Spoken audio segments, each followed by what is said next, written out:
So towards the end of 2025, FIFA arranged a new Peace Prize, seemingly an attempt to soften the blow for Donald Trump, who failed in his attempt to win the Nobel Peace Prize. To put it into football terms, that's like wanting to win the World Cup, but ending up with the Johnston's paint trophy. Despite FIFA not disclosing the award criteria, FIFA President Gianni Infantino had previously posted on his Instagram account that Trump deserved the Nobel Peace Prize because of his role in the Israel-Gaza ceasefire agreement. So presumably, this newfangled award was in recognition of that. Supporters of Infantino would say that forming a close relationship with Trump is just good politics in the build-up to the 2026 World Cup that takes place in the US, as well as Canada and Mexico. However, critics say that Infantino is merely an attention-seeking, celebrity-obsessed ego who would do anything to put himself in the spotlight. Despite Infantino's penchant for selfies with power brokers and celebrities,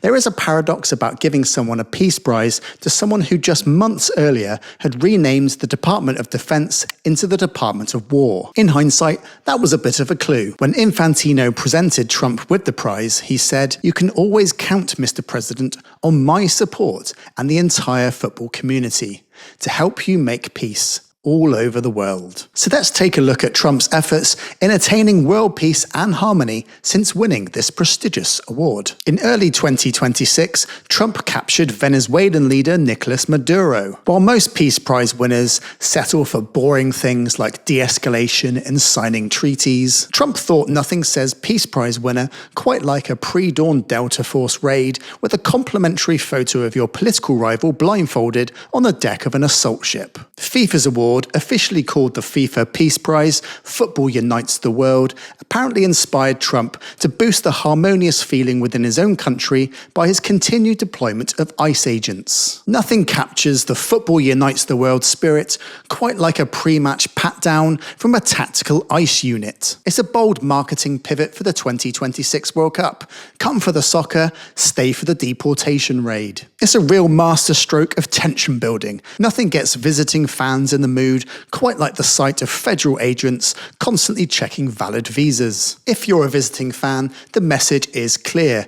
The US want your dollars and a very detailed look at your papers before you even think about buying an overpriced halftime hot dog. Not content with capturing long-standing foes such as Maduro, Trump also turned his attention to destabilizing relationships with allies and NATO countries by suggesting that the US take over Greenland. It's an eccentric move to 1 minute accept a Peace Prize and then to start casually shopping for sovereign territory like it's a mid-tier Atlantic City casino. And that latest move towards world peace also led to the suggestion that some European countries could even boycott the upcoming World Cup. Yet despite those controversies, Infantino has continued to back Donald Trump. Oh, sorry, wrong photograph.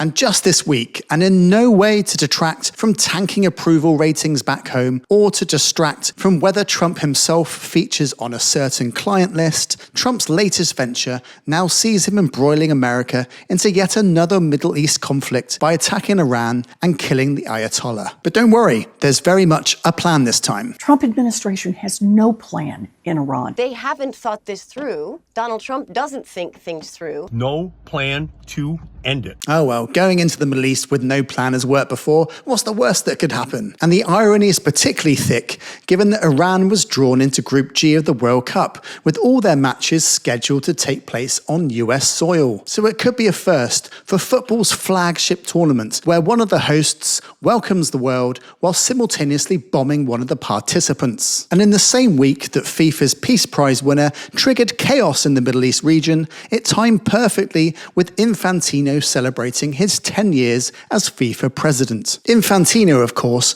was charged with rescuing FIFA's reputation after it was mired in the scandal of former President Sepp Blatter's era in charge, with controversial World Cups in Russia and Qatar waiting in Infantino's in tray. After initially keeping a low profile, it was only when the Qatar World Cup came around that he became more of a public figure. Amid repeated criticisms about workers' rights and claims of modern slavery in the country, Infantino called out hypocrisy and racism about Qatar in the European media, and then made an infamous speech about discrimination. "Today I feel Qatari," he said. "Today I feel Arabic. Today I feel African. Today I feel gay. Today I feel disabled. Today I feel like a migrant worker. Maybe today Gianni feels like a Delta Force operative or a Tomahawk missile. And with bribery no longer a reliable revenue stream for FIFA officials, Infantino has overseen the biggest hike in World Cup ticket prices that we've ever seen, pricing out many dedicated fans. So amid all the uncertainties now around the World Cup, it also begs the question, who will be FIFA's next Peace Prize winner? Could it be Vladimir Putin or Netanyahu maybe? Or could Trump's flirtation with an extra term be enough for him to retain the prize? Thanks for watching. I'm Steve. Give this video a like and subscribe to the channel for more like this.